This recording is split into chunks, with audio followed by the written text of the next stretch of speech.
11 mois que cette affaire traîne du côté du tribunal militaire. On a suivi l'actualité.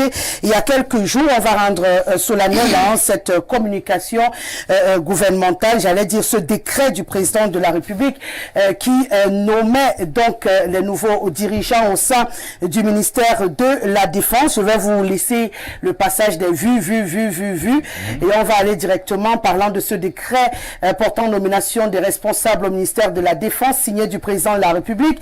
Article 1er, les officiers dont les noms suivent sont pour compter de la date de signature du présent décret nommés au poste ci-après au ministère de la Défense.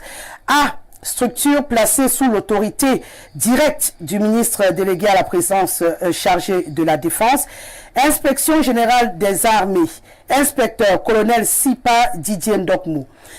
Grand B, secrétariat général, direction de la justice militaire, directeur, le colonel magistrat Diofak Sylvestre Pascal, siège des tribunaux militaires, tribunal militaire de Yaoundé, vice-président, le lieutenant-colonel magistrat Zié Pierrot Narcisse, juge d'instruction, le lieutenant-colonel magistrat Zié Pierrot Narcisse, cumulativement avec ses fonctions de vice-président, tribunal militaire de Marois, président, chef d'escadron magistrat Kebngone Emmanuel, parquet des tribunaux militaires, tribunal militaire de Bouya, commissaire du gouvernement, le commandant magistrat Atemengeongba André Eric, article 2, les intéressés auront droit aux avantages de toute nature prévus par la réglementation en vigueur.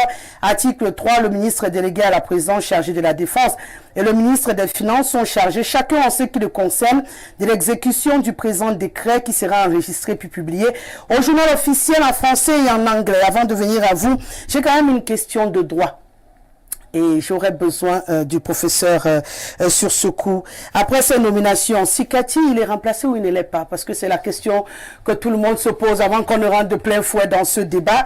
À la suite de ces nominations, lorsqu'on a lu, beaucoup de personnes ont conclu que le juge d'instruction Sikati de Kamvo était donc remplacé par celui qui était nommé Pierrot Narcisse Nzié.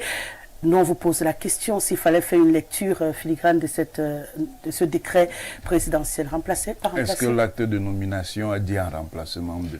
Non. Non.